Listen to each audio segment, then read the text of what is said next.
Kumusta po kayo mga ginigiliw kong tagapakinig? Muli po ay narito tayo para sa isa na namang kwento ng kababalagan. At tulad po ng dati ay hangad ko pong lagi na sana'y abutan po kayo ng pagtatanghal na ito na nasa mabuti pong kalagayan, ligtas sa anumang uri ng kapamakan at karamdaman.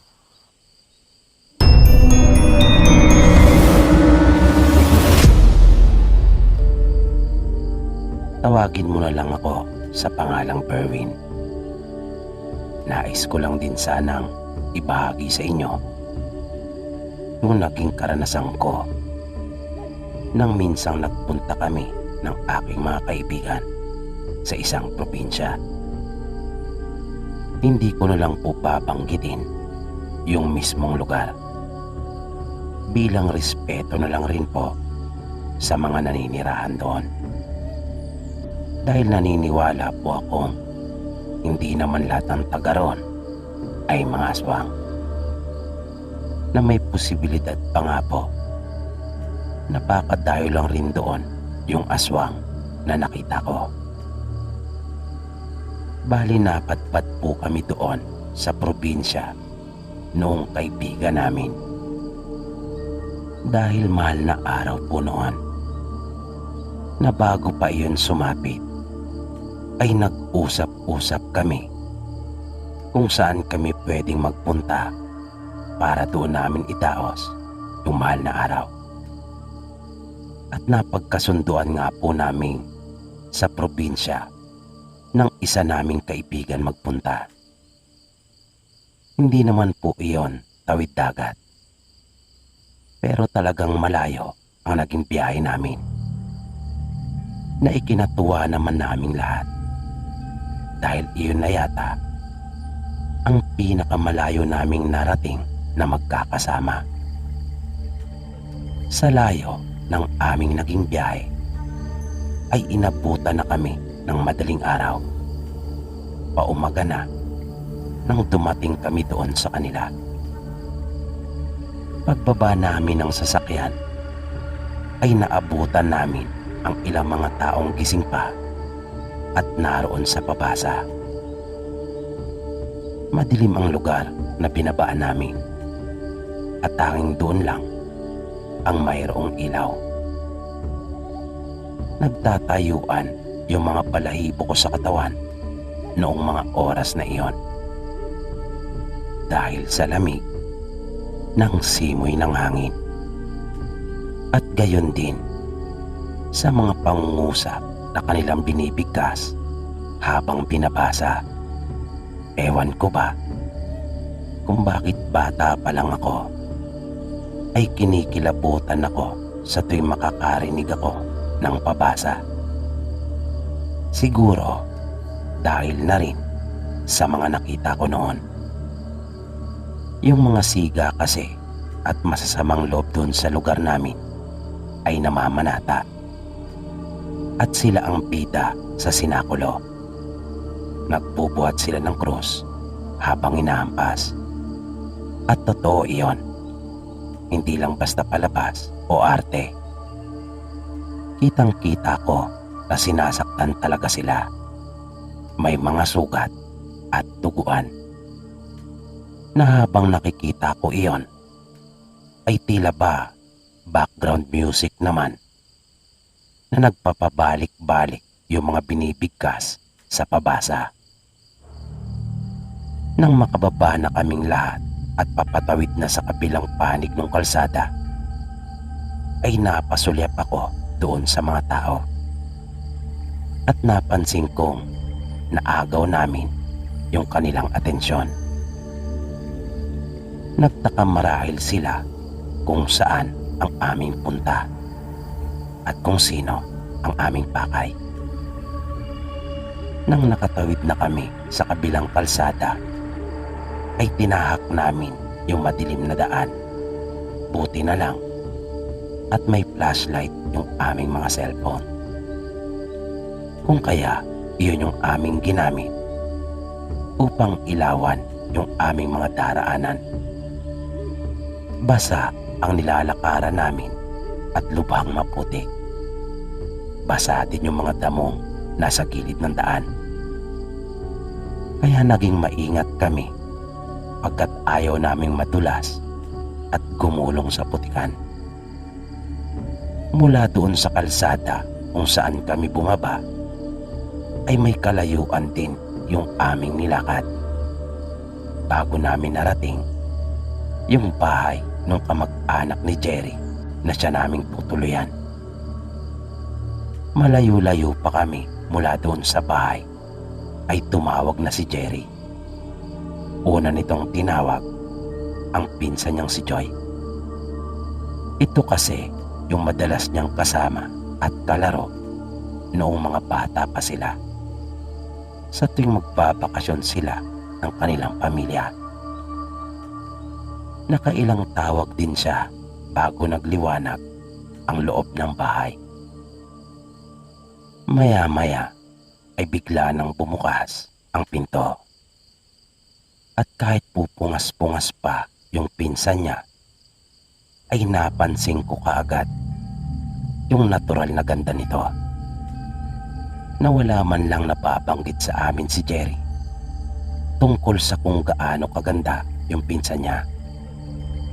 At alam kong hindi lang siguro ako ang nakapansin noon.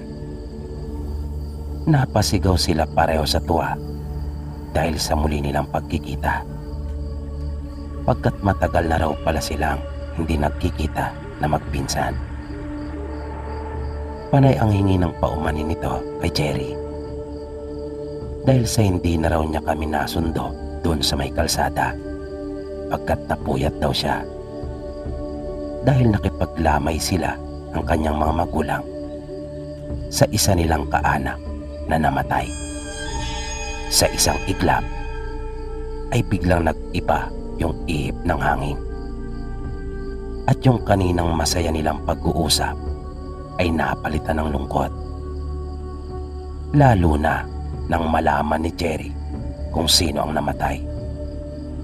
Isa rin pala nilang pinsan na ayon pa sa kanya ay malapit din sa kanila.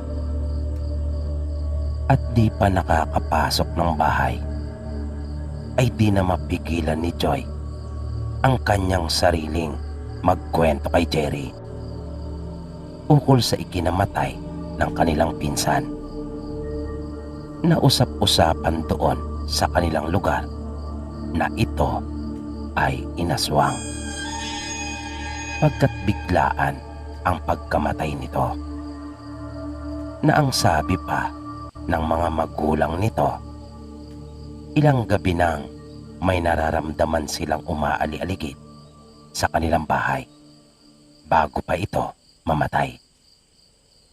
At may sugat ito sa kanyang leeg, palatandaan na mayroong kumagat dito. Dahil sa aming narinig ay talaga namang kinilabutan kami na kahit pabiro ang pagkakasabi nung isa naming kaibigan na si Edmond na namali yata kami ng pinuntahan, ay alam kong totoo iyon sa kanyang loob. Maya-maya pa ay lumabas na rin ng kanilang bahay ang mga magulang ni Joy at nagtanong kung bakit nasa labas pa kami at doon nagkukwentuhan, kung kaya agad na nila kaming pinapasok. Nung mga oras po na iyon, Sir Pipi, doon pa lang ako nagkaroon ng isipan na totoo pala talaga ang mga aswang. Dati-rati kasi, sa totoo lang, ay hindi ko ito masyadong pinaniniwalaan. Dahil sa mga palabas at kwento ko lang nakikita at naririnig ang mga ito. Nang nasa loob na kami ng kanilang bahay, ay doon na nila ipinagpatuloy ang pagkukwento ukol sa pagkamatay ng kanilang kaanak. Nang pinaghihinalaan nilang gumawa noon ay isang aswang. Kaya unang gabi namin doon sa kanilang probinsya ay nakipaglamay na muna kami. Panay ang hingi sa amin ng paumanhin ni Jerry. Pero naunawaan naman namin siya. Hindi naman niya akalaing ganon ang aming madarat nandoon. Pero nangako naman sa amin si Jerry at Joy na kinabukasan ay mamamasyal kami. Kung kaya, natuwa naman kaming lahat. Kinaumagahan, maaga pa lang, ay excited na kami. At talaga namang masigla. At pagkatapos naming makapag-agahan, ay nagsipaghanda na kami upang mamasyal. Pero mahigpit ang paalala sa amin ng mga magulang ni Joy na mag-ingat. Ayaw pa nga sana kaming payagan dahil sa Biyernes Santo na nung araw na iyon. At marami silang mga pamahiin ukol dito. Napilitan na nga lang sila marahil na payagan kami dahil na rin siguro sa nahiya sila sa amin pagkat mga bisita nila kami. Ang kaso, paglabas namin doon sa may kalsada, ay ang unang bumungad sa amin ay yung sinakulo kung saan ilang kalalakihan ang magkakasunod na nagbubuhat ng krus at tinahampas ng mga nakasunod sa kanila. At mayroon ding mga nagpipinitensya na nakikita naming umaagos talaga ang mga dugo sa kanilang likuran. Kung kaya muli akong kinilabutan pagkat ayaw na ayaw ko talagang makakita ng dugo. Ayaw ko ring makakita ng mga ganong tagpo.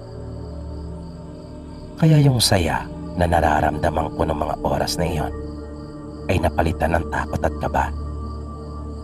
Lalo na nang makakita ako ng isang babae na nakaitim na pelo at damit. At ito ay titig na titig sa amin. Bali nasa kabilang kalsada ito at nakahalo sa mga taong nagkukumpulan doon. Na nang kanya akong napansing nakatingin sa kanya, ay nagsimula na itong lumakad. Ngunit dahan-dahan lang, na halos hindi pa rin niya inaalis ang pagkakatitig niya sa amin. Habang dahan-dahan siyang lumalakad sa likuran ng mga taong nasa harapan. Nabagaman walang ginagawa yung babae maliban sa tinititigan niya kami. Pero nakakapagdulot talaga iyon ng takot sa akin.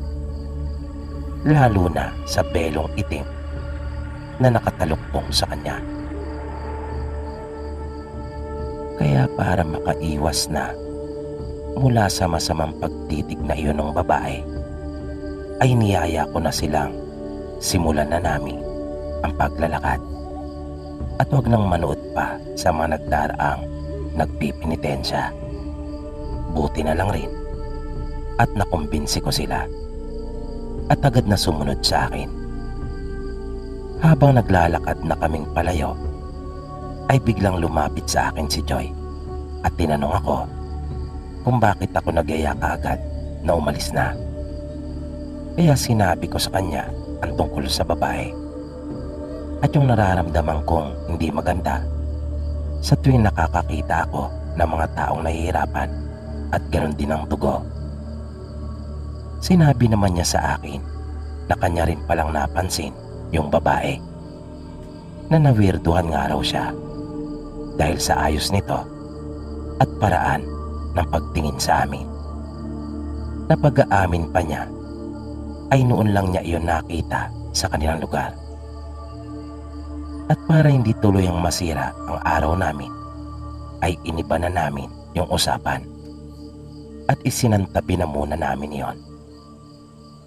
Una naming pinuntahan yung isang burol kung saan madalas na naglalaro sila Jerry noong mga bata pa sila. Nang papaakyat na kami sa burol, ay biglang napabulala si Jerry pagkat ang laki na umano ng ipinagbago ng lugar. Dati-rati kasi ay malinis iyon at wala gaanong puno.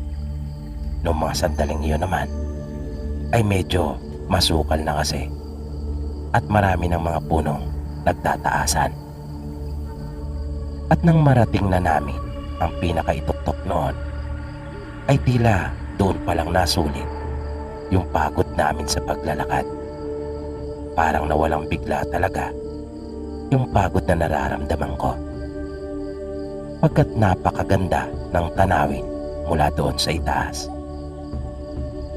Pero makaraan lang ang mahigit isang oras ay nakita naming yung makapal na kalipunan ng mga tao ay papunta doon sa aming direksyon. At talagang nasira na ng tuluyan yung araw ko. Pagkat doon pala dadalin yung ibang mga namamanata para ipako. Tama po ang narinig nyo. Doon sa kanilang probinsya, noong mga panahong iyon, ay may nagpapapako talaga sa krus. At ang masaklap ay gustong makita iyon ng mga kaibigan ko. Kung kaya, wala na rin akong nagawa pa, kundi ang mamalas iyon. Pero sa hindi maipaliwanag na dahilan, ay bakit ang nakikita kong isa sa mga pumupukpok doon sa isang lalaking nagpapapako ay yung babaeng nakabelo na nauna na naming nakita kanina. Kinilabutan talaga ako noong mga oras na iyon. Pagkat tumitingin pa ito sa aming direksyon pagkaminsan habang ginagawa niya ang pagpakong iyon sa lalaki na hindi ko maunawaan ang ibig ipakahulugan noon. Makapanindig balahibo talaga yung sandaling iyon. At nang alisin ko ang aking pagkakatitig doon at tumalikod, ay bigla naman akong nagulat dahil katabi ko na yung babaeng nakapelo na iyon na nasa akin na pala siyang likuran at nakaharap sa akin na nakatitig ito ng masama. Nang hindi ko na talaga makayanan pa iyon, ay nagpaalam na ako at sinabing mauna na ako sa bahay pagkat masama ang aking pakiramdam. Habang yung mga kaibigan ko, kabilang na si Jerry, ay tila ba aliw na aliw pa sa panonood ng mga ganong eksena. Nang papaalis na ako, ay narinig kong nagpaalam na rin sa kanila si Joy at sinabing kanya akong sasamahan. Maya-maya nga ay naramdaman ko na siyang sumusunod sa akin. Tinanong niya ako kung ano ang nangyari. Huminto akong sandali at nagpalingalinga. Tiningnan ko muna kung wala na ba roon yung babae.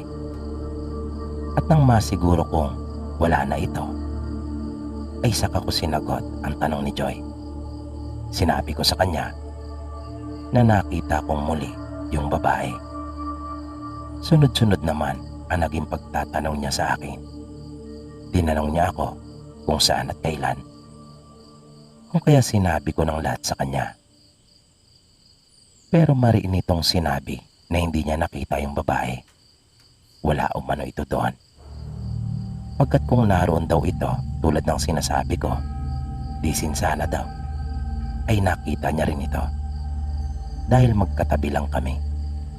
Dahil doon, ay tuluyan ang nagulo ang isip ko. Pagdating namin sa bahay nila Joy, ay nagtaka pa ang mga magulang nito kung bakit daw umuwi din kami kagad. At hinanap nila sila Jerry. Tinanong nila kami kung nasaan na ang mga ito. Kaya sinabi naming naroon pa at naiwan sa burol. Nagpaalam muna ako kay Joy at nahiga ako doon sa kwartong inilaan nila sa amin. Hanggang sa nakatulog na ako. Di ko na alam kung gaano na ako katagal nakatulog noong mga pagkakataon na iyon. Di ko na alam kung ano ng oras noon. Basta naputol na lamang ang mahimbing kong pagkakatulog nang makarinig ako ng isang mahinang tunog. Pero hindi pa muna ako bumangon noon. At nakapikit pa rin ang aking mga mata. Pero gising na ang aking diwa. Pilit kong inaalam at inuunawa kung ano yung sinasabi nung mahinang boses. Kung kaya, akin pa iyong pinakinggang mabuti. Pero bigla na akong napabalikwas at agad na paupo nang maramdaman ko na mismo ang hininga noon sa dulo ng aking tenga. Mabilis kong iginala yung aking paningin sa loob ng kwarto. Pero wala naman akong nakitang ibang naroon, maliban sa mga kaibigan kong mahimbing na natutulog. Dahil doon, kung kaya naisip kong masamang panaginip lang ang lahat. Lumabas ako ng silid at naisip kong pumunta ng kusina pagkat nakaramdam ako ng matinding pagkauhaw. Pero nang nasa may bandang sala na ako, ay nakita ko naman yung kaibigan naming si Sheila na nakatayo doon sa may harap ng lababo. Nabagya siyang nakayuko na abalang-abala, kung kaya akala ko ay nagsisipilyo ito. Pero medyo nagtaka din ako pagkat tila napaaga yata ang kanyang gising. Kaya lumapit ako at nang babatiin ko na siya ay bigla naman itong marap at kitang-kita ko yung nakakatakot nitong mukha, maging yung bibig nito na puno ng dugo. Napasigaw na talaga ako sa tindi ng takot at pagkabigla. Ang unang lumabas ay ang mga magulang ni Joy at agad na nag-usisa. Halos hindi pa nga ako nakasagot sa tanong nila dahil sa tindi ng aking kaba. Nang humihingal talaga ako at para bang kakapusin ng hininga. At nang makabuelo, ay doon ko palang nasabi sa kanila na nakakita ako ng babae na mahaba ang buhok nito. Kung kaya, inakala kong yun yung kaibigan namin na si Sheila. At sinabi ko rin sa kanila na duguan ang bibig nito at mayroong kinakain habang nakaharap sa lababo. Nakakatakot ang kanyang mukha at bigla kong naalala yung babaeng nakabelo na nakita namin ni Joy pagkat nakakatulad nito yung suot na damit. Pagkat nang mapansin ko ito na nakaharap sa lababo ay di ko kita ang suot na damit at tanging yung buhok lang. At nang lapitan nila yung lababo ay nakita nga nilang may sariwang dugo doon. Di nagtagal ay lumabas na rin sila Joy at yung mga kaibigan ko. At nalaman na rin nila yung nangyari. Nalungkot naman si Joy dahil may mga palatandaan doon na ang alaga niyang pusa ang pinagbalingan ng aswang pagkat may mga balahibo doon. Dahil po sa pangyayaring iyon, pagkatanghali nung mismo ring araw na iyon, ay nagpasya na po kaming bumiyahe pabalik sa Maynila. Kung kaya, hindi na namin nagawang makapamasyal pa at dumalo sa libing ng pinsan nila Jerry. At yan po Sir Pipi ang totoong karanasan ko na sa aking palagay, yung mga aswang ay tulad din naman nating mga tao. Yun nga lang, ay may mga mali silang nakagawian at nagsasanay ng itim na mga kapangyarihan. Hanggang dito na lamang po at marami pong salamat.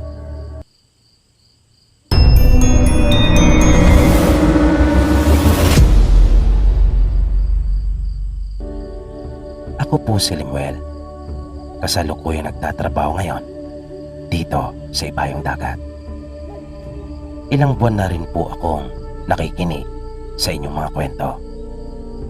Kung kaya nainganyo akong sumulat upang ibahagi rin ang nakakatakot na karanasan ng pamilya ng tatay ko. Ang tatay ko po kasi ay taga Visayas. Doon sila ipinanganak at lumaki. Bali 5 po silang magkakapatid at siya po ang pangalawa. Ang panganay po nila ay si Auntie Minda.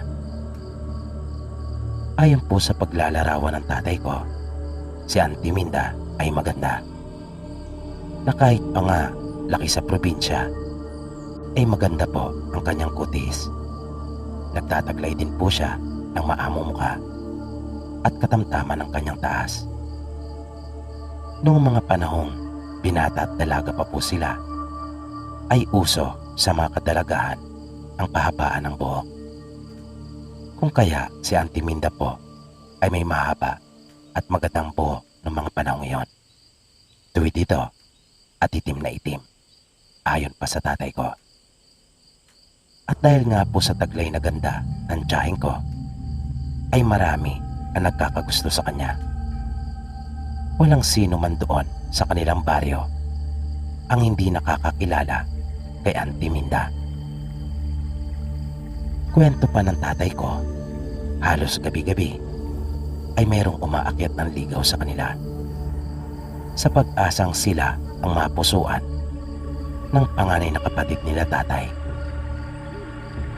Nung mga panahong iyon ay usong-uso pa yung paninilbihan ng mga binata sa pamilya ng kanilang nililigawan, kung saan ay tumutulong sila sa mga gawaing bahay tulad ng pag-iigib, pagsisibak ng kahoy at kung ano-ano pa.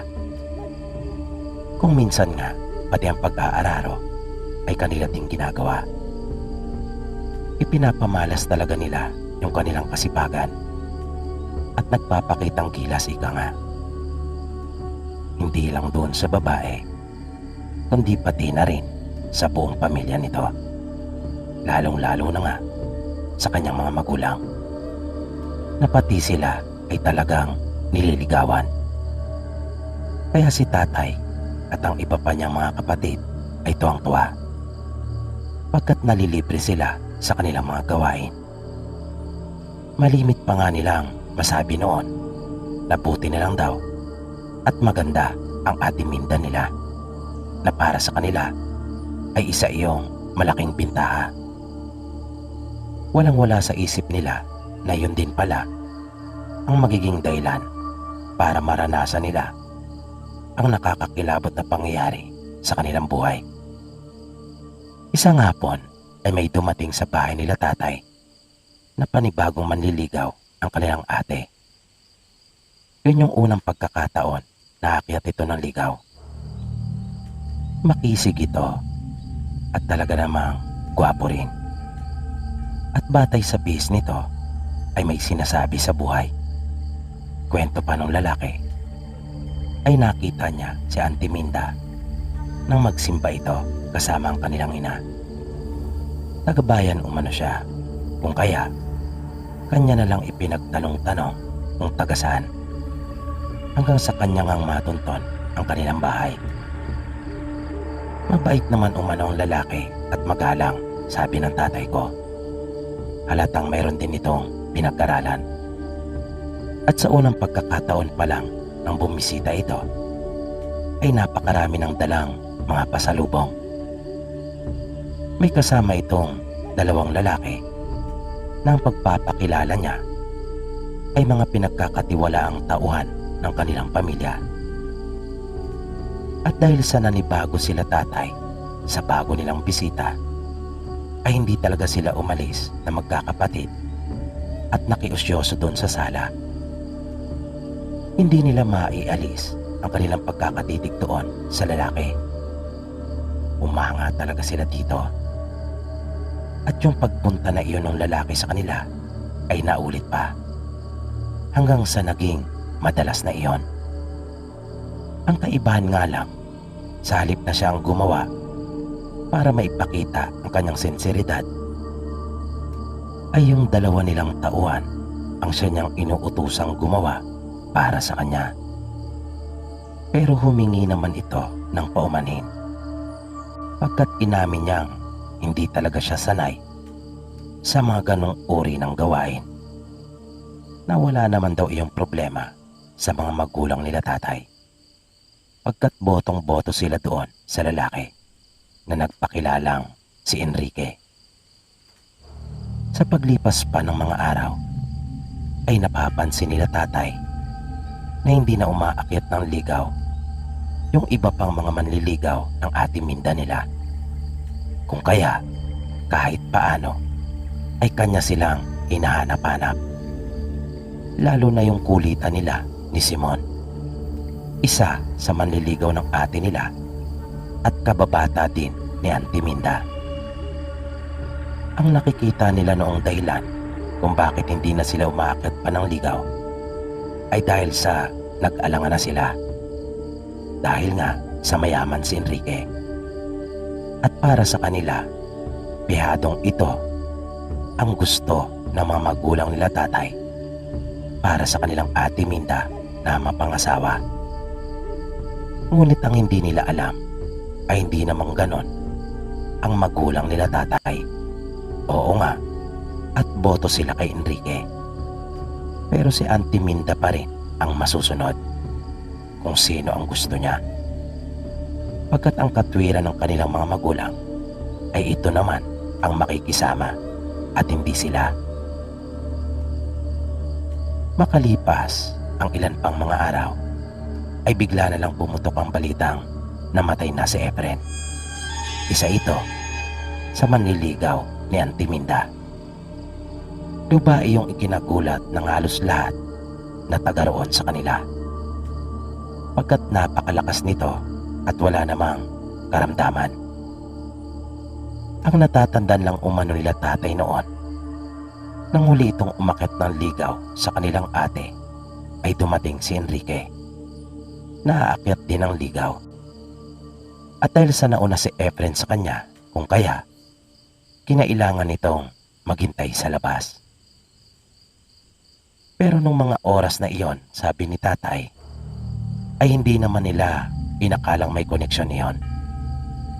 Pagkat maayos namang nagpaalam si Efren at nagkakilala pa nga sila ni Enrique na wala namang nangyaring anumang gulo. Ayon sa bali-balita, nagkaroon umano ng maraming bukol ito sa dibdib na siya naging dahilan ng pagkamatay nito, na naapektuhan umano ang kanyang puso. At yung mga ganong uri ng pangyayari ay muli pang nasundan, dahil ang sunod namang namatay ng biglaan ay si Ilyong, isa rin sa mga manliligaw ni Auntie Minda, na halos isang linggo lang ang pagitan. Nahulog naman ito sa puno ng nyog, ngunit ang ipinagtataka nila ay kung bakit bigla itong namatay kaagad nang bumagsak, samantalang mababa lang naman yung puno, na para bang ginawa lang iyong dahilan na pinalabas lang na aksidente yung kanyang pagkakamatay. Matapos ang dalawang sunod na pagkamatay ng mga manliligaw ng ate nila tatay, ay kumalat naman ang balitang hinabol ng aswang si Ricardo, na isa rin sa mga manliligaw ni Auntie Minda, na ayon pa sa kwento nito, papauwi na siya nang salubungin siya ng isang aswang sa daan. Nasaan yung tao mano ito? Ngunit hindi niya nakilala dahil sa mabalahibo ang muka.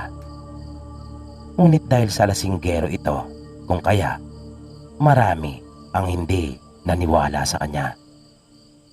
Nasabi pa ng mga taga sa kanila, baka gumagawa lang ng kwento, na baka nadapa lang umano ito dahil sa kalasingan, kung kaya nagtamo ng mga sugat at sinabi na lang na hinabol ng aswang para hindi mapagtawanan.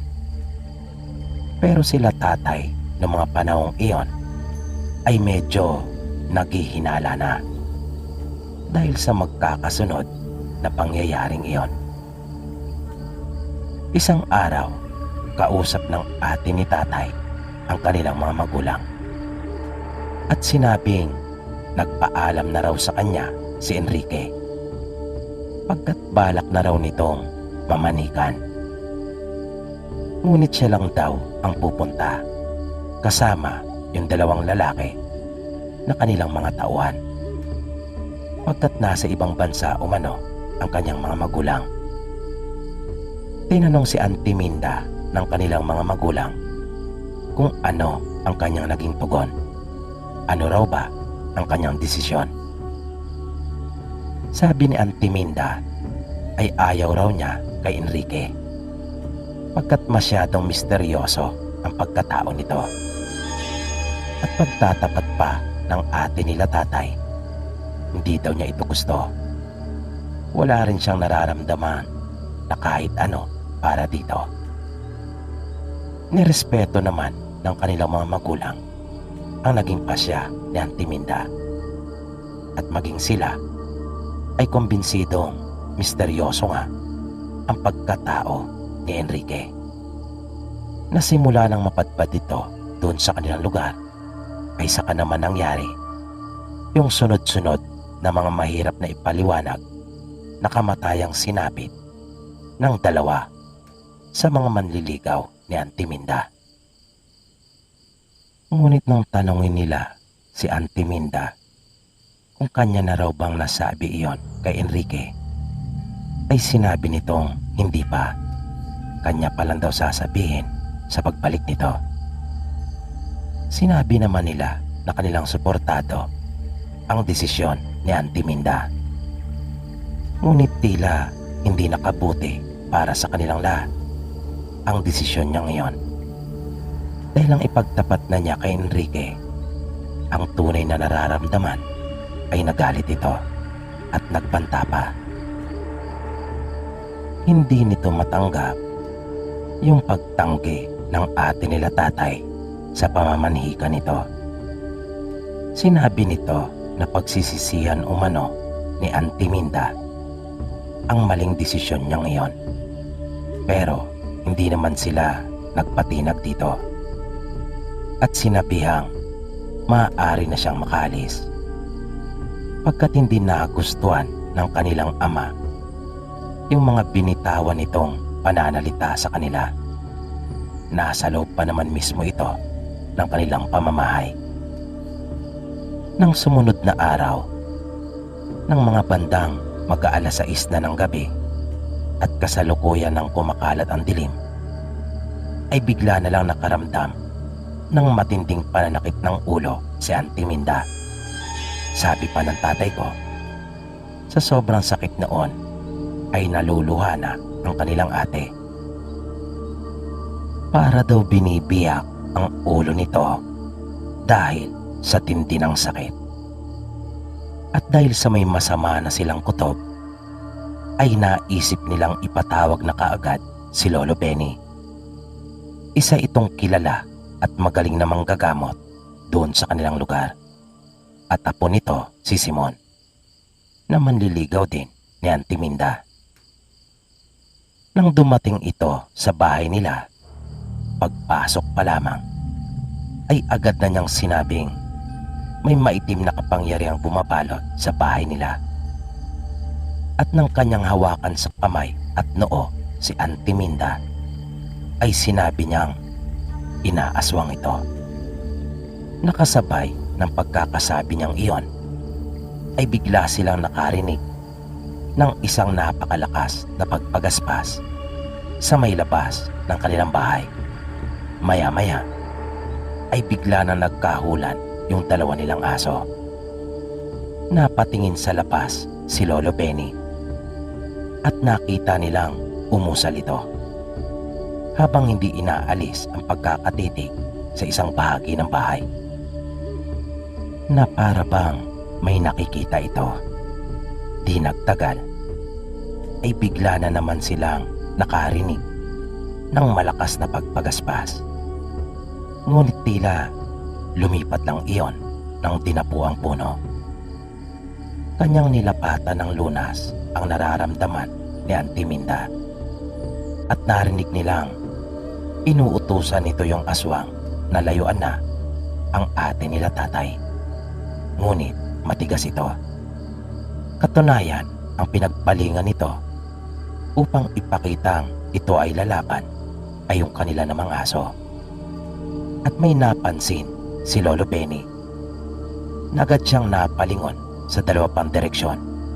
Kung kaya, sinabi niyang 3 ang aswang na nasa labas.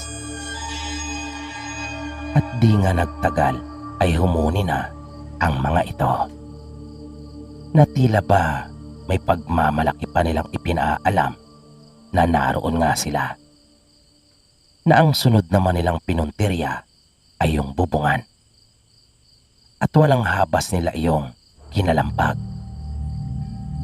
Napatakip na lang si tatay at kanyang mga kapatid ng kani-kanilang mga tenga dahil sa ingay na nililikha ng mga iyon. Hanggang sa nakarinig sila ng malakas na boses. Napalingon silang lahat.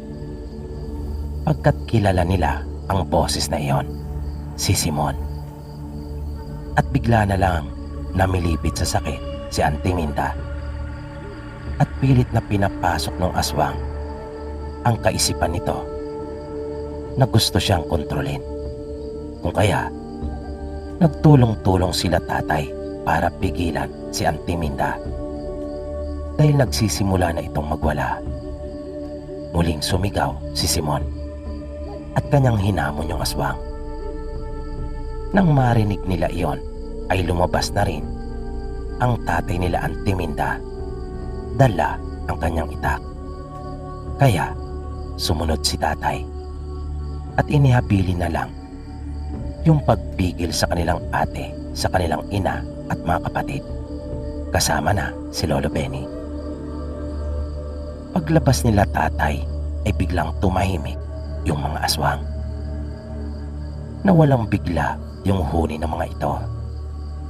Inutusan ni Simon si tatay na kumuha ng asin sa loob.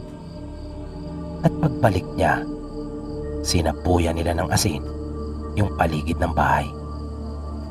Pati yung mga lugar kung saan nila inaakalang naroon yung mga aswang at nagtatago lang sa dilim na gumagamit ng pambulag.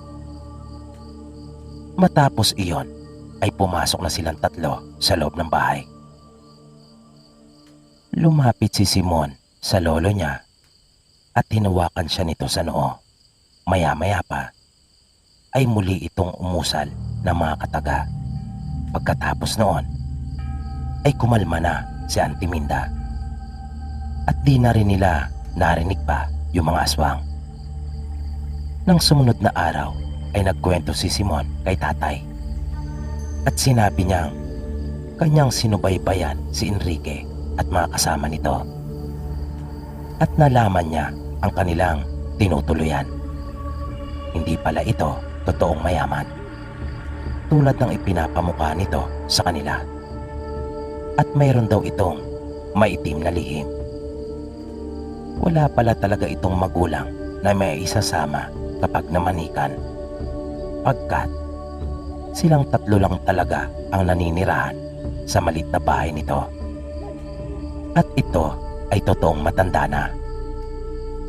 Ngunit may kakayang gawing bata ang kanyang itsura, lalo na kapag nakakainom ito ng dugo at nakakakain ng sariwang karne ng tao, pagkat ito ay isang aswang. Aswang na may mataas na kakayahan, na malawak din ang kaalaman maging sa pangkukulam. Na ito pala talaga ang dahilan ng pagkamatay nila Efren at Ilyong.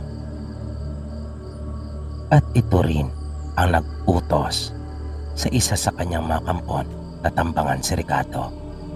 Swerte nga lang nito at nakatakas. Pero sabi ni Simon, hindi na magagawang makaulit pa ni Enrique.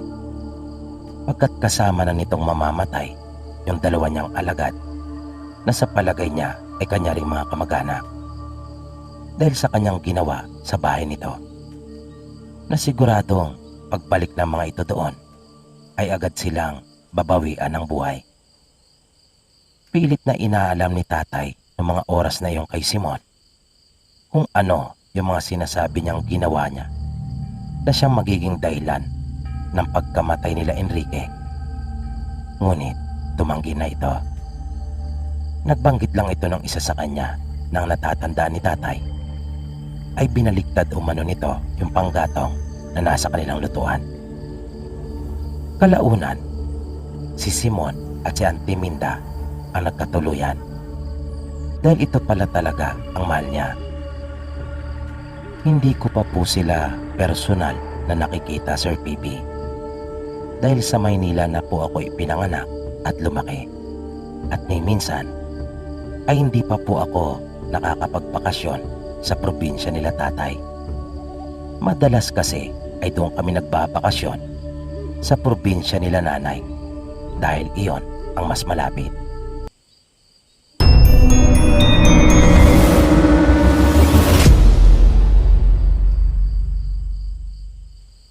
Tawagin mo na lang ako sa pangalang Ruby.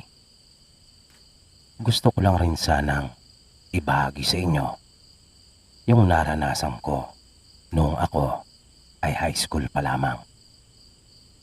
At ito ang pinaka nakakatakot kong karanasan na alam kong bibihira o iilan lamang tao ang maaring makaunawa sa mga sasabihin ko dito. Naimbitahan po kasi kami minsan ng isa naming kaklase sa kanyang kaarawan. At nung mismong kaarawan na niya, matapos ang aming klase, ay dumiretso na kami sa kanila. Isang karaniwang handaan lang naman iyon. At wala naman akong napansin na kakaiba. Kung kaya, panatag kami nung iba pa naming kaklase na nakisalamuha sa mga taong naroon sa bahay nila. Karamihan ng naroon, ayon na rin sa kaklase naming si Lisel, ay mga kamag-anakan nila. Bali ang tinitira nila kasi ay isang compound. At lahat sila doon ay mga magkakamag-anak. Nang matapos na kaming kumain, ay binigyan nila kami ng inumin. Pero iba iyon kaysa hawak namin kanina. Kaya medyo nag-alangan pa ako.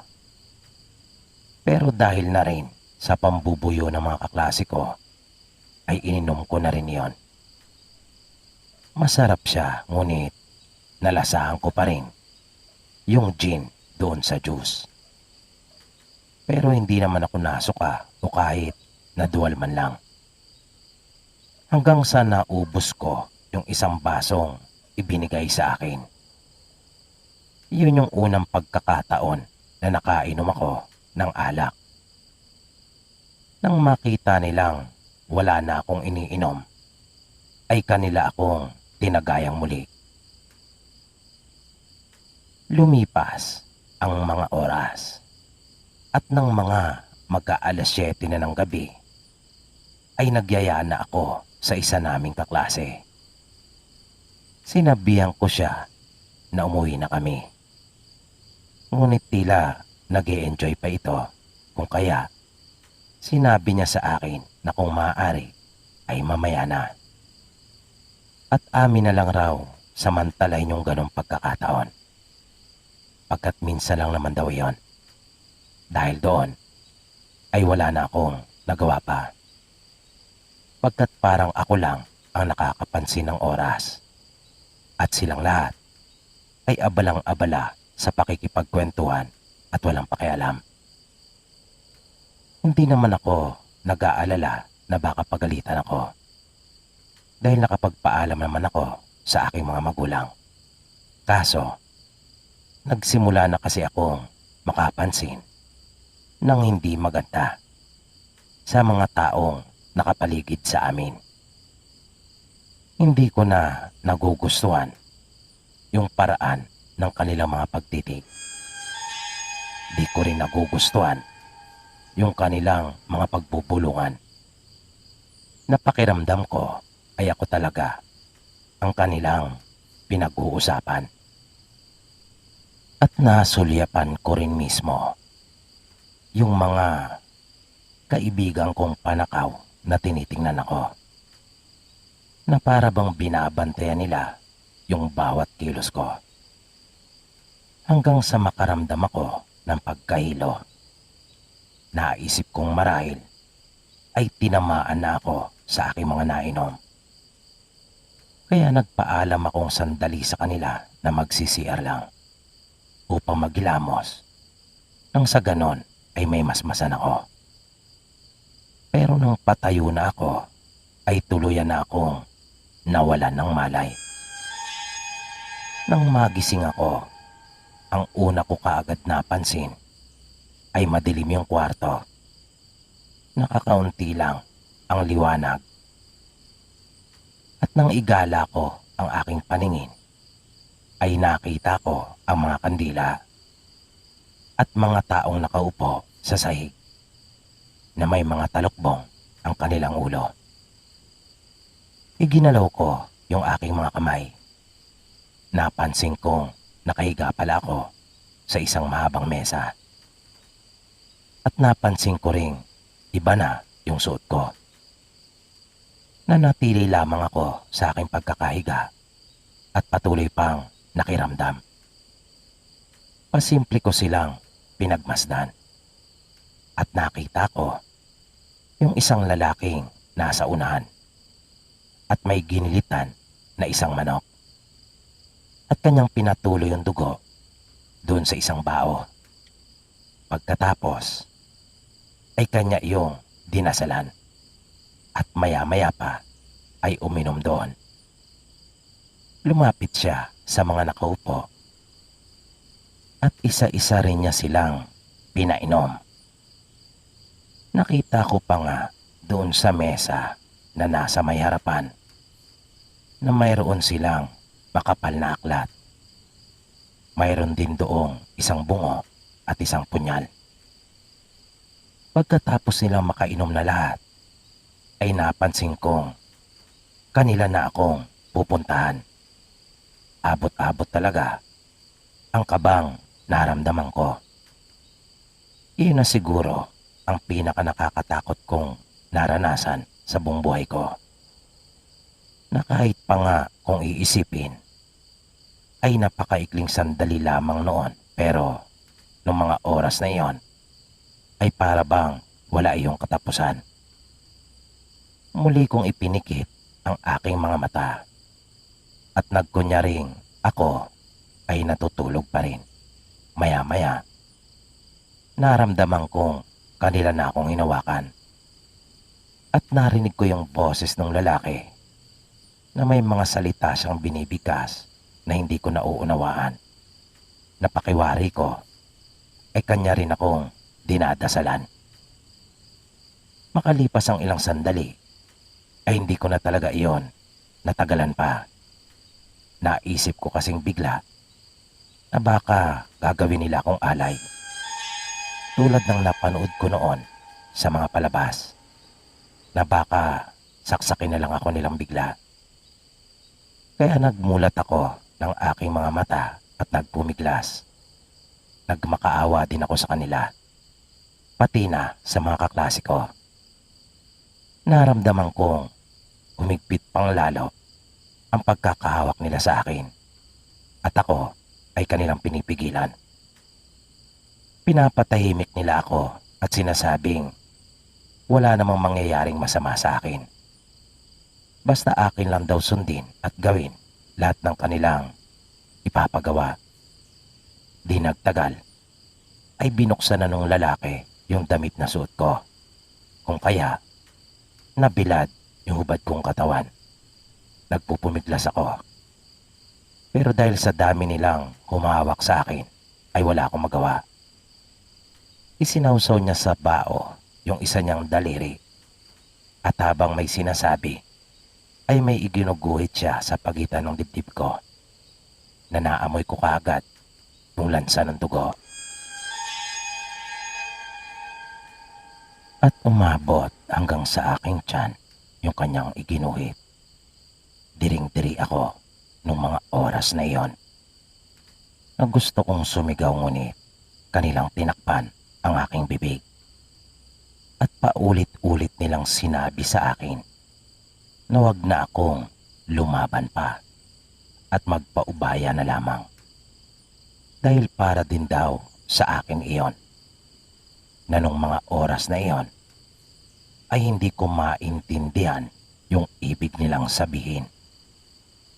Hanggang sa pumunta yung lalaki sa gawi kong paanan at kanila akong hinila pababa sa mesa at nahulaan ko na yung sunod na mangyayari.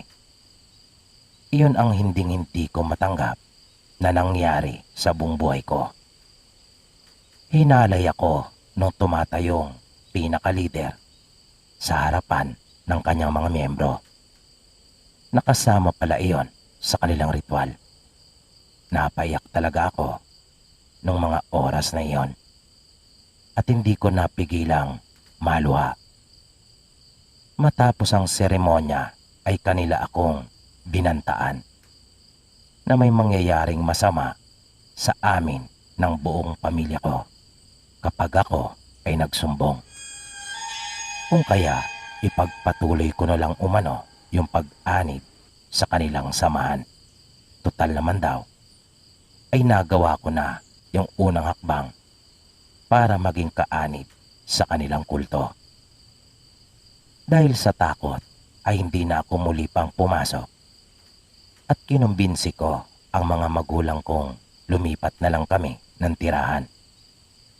Pilit nilang inaalam sa akin kung bakit, ngunit inilihim ko na lang iyon sa aking sarili at nagdahilan na lamang ako sa kanila.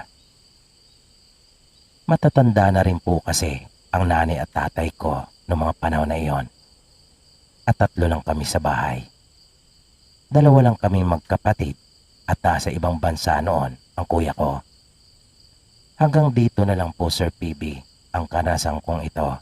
Sana ay inyo pong magustuhan at kahit papaano ay mayroon din po kayong matutunan na hindi lahat ng lumalapit sa atin at nagpapakilalang kaibigan ay tunay na maasahan. Ang iba sa kanila ay mga nagpapanggap lamang.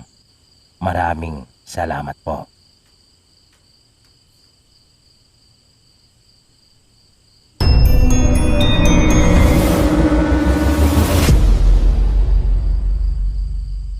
Ang sunod nating kwento ay nagmula pa rin sa isa nating taga-subaybay na tatawagin naman natin sa pangalang Joey. Ayon sa kanya, nangyari ito noong siya ay binata pa. At ito ay naganap sa Montalban, Rizal, taong 1984. Base sa kanyang pagsasalaysay, nagkayayaan sila noon ng kanyang mga kaibigan na maligo sa ilog. Bumisita kasi sila sa isa nilang kabarkada na taga roon. Wala umano sa plano ang paliligo nilang iyon. Pero mas gusto nila yung mga ganong lakad. Dahil mas puno daw iyon ng sorpresa kesa yung mga lakad na planado. Kaya nagdala lamang sila ng makakain sa tanghalian at pagkatapos, puro chichirya na at inumin. Mula sa bahay ng kanilang kaibigan ay naglakad lamang sila papunta doon sa ilog. Merong kasing daanan doon na mas malapit kung ang babaybay na daan ay yung paakyat ng bundok. Pagkat nasa kabilang panig lamang noon yung kanilang paliliguang ilog at kabisado ng kanilang kaibigan ang daan na iyon. Nang naglalakad na sila ay panay ang reklamo ni Joey sa kanyang mga kasama. Dahil ang akala daw niya ay malapit lang, tulad ng sinasabi ng kanilang kaibigang taga roon. Pero bakit parang ang layo naman daw yata? Medyo may katabaan kasi siya noong mga panahong iyon, kung kaya madali siyang hingalin, lalo na pagdating sa mga lakaran. At sa mga ganong pagkakataon ay hindi naman siya siniseryoso ng kanyang mga kaibigan, pagkat sanay na sila sa kanya at siya ay kanila lamang pagtatawanan. At katakot-takot na pambubuska ang kanyang inaabot mula sa kanila. Hanggang sa wakas ay narating na rin nila ang ilog. At pagkalapag pa lamang ng kanilang mga dala, ay wala na silang sinayang na sandali. Nagsitalunan na kaagad sila at naligo. Masaya silang naligo, nagkainan at nag-inuman doon sa ilog. At pasado 4:00 na nang magpasya silang umuwi. Dito na nagkaroon ng problema, na kung saan yung masaya nilang paliligo ay muntik nang mauwi sa isang nakakakilabot na trahedya. Dahil nang pauwi na sila at naglalakad na, ay nakapagtatakang naligaw sila ng daan. Maling landas pala ang kanilang tinahak, na kahit yung kaibigan nilang taga roon ay hindi makapaniwala. Pagkat kabisado nga niya yung daan. Napakiwari pa niya ay para daw silang pinaglaruan. Na makailang beses nilang binalikan yung kanilang mga dinaanan, ngunit hindi talaga niya maalala kung saan yung daan pabalik sa kanila. Hanggang sa abutan na sila ng dilim sa daan. Nawala pa naman silang kadaladalang kahit na anong uri ng ilawan. Pagkat wala naman silang balak na magpagabi at hindi nila iyon inaasahang mangyari. Buti na lang talaga at medyo maliwanag ang buwan noon, kung kaya kahit paano ay may nagsilbing liwanag para sa kanila. Hanggang sa makakita sila ng isang maliit na tindahan. Sa patuloy nilang paglalakad, nag-iisa lamang iyon doon sa lugar, na ikinagulat pa nga nila iyon. Pagkat ng pagmasdan nila ang paligid, ay wala namang bibili doon. Pagkat wala naman itong kalapit na bahay. Wala silang natanaw o nadaanan man lamang. Naisipan nilang magkakaibigan na bumili ng sigarilyo at samantalay na rin ang pagkakataon para makapagtanong. Ngunit hindi nila inaasahan na iyon na pala yung naghihintay na panganib para sa kanilang magkakaibigan. Dahil paglapit nila at pagsilip doon sa harapan nung maliit na tindahang iyon, ay nakita nila ang isang matandang babae na namimilipit doon sa sahig. Ngunit kapansin-pansin din yung malapad na pakpak nito at yung nagtatayuan niyang mga puting buhok, at kitang-kita din nila ang mga pangil nito at kalahati lang ang kanyang katawan. Kung kaya napasigaw sila ng katagang manananggal, lalo na nang mapatingin ito sa kanila nang sila ay mapansin. Mabilis silang nagsitakbong palayo na nag-uunahan, na nagkapigtal-pigtal pa nga ang suot nilang mga tsinelas dahil sa pagmamadali. Di nagtagal, nang mapalingon si Joey ay nakita niyang may bumulusok na paitaas mula sa maliit na tindahan na iyon. Kaya napasigaw siya nang andyan na siya. At mas lalo pa nilang binilisan ang pagtakbo. Naisipan nilang wag nang baybayin ang daan at agad ni silang lumihis. Pagkat naisip nilang mas madali silang makikita kapag doon sila dumaan. Hindi na muna nila inisip kung paano makauwi. Ang mahalaga para sa kanila noong mga oras na iyon ay ang makatakas doon sa aswang. Kaya doon sila dumaan sa masukal at mapupunong bahagi para hindi sila makita ng manananggal. At kung makita man, ay mahirapan itong dagitin sila. Hinawakan na rin nung isa nilang kaibigan yung kutsilyo na ginamit nila sa paggawa ng sausawan, habang yung isa naman ay may hawak ng isang dakot na asin. Pero makalipas pa ang ilang minuto ay hindi na rin nila iyon nakita pa.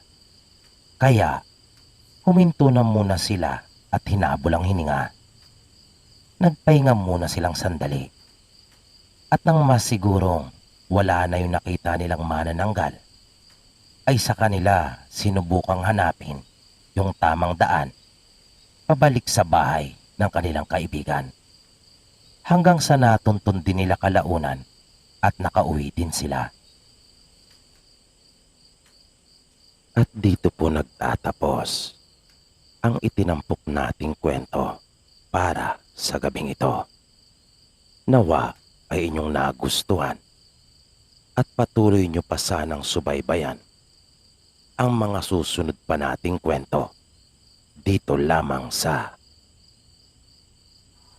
Mga Totoong Kwento ng Kababalagan. Maraming salamat po at hanggang sa muli.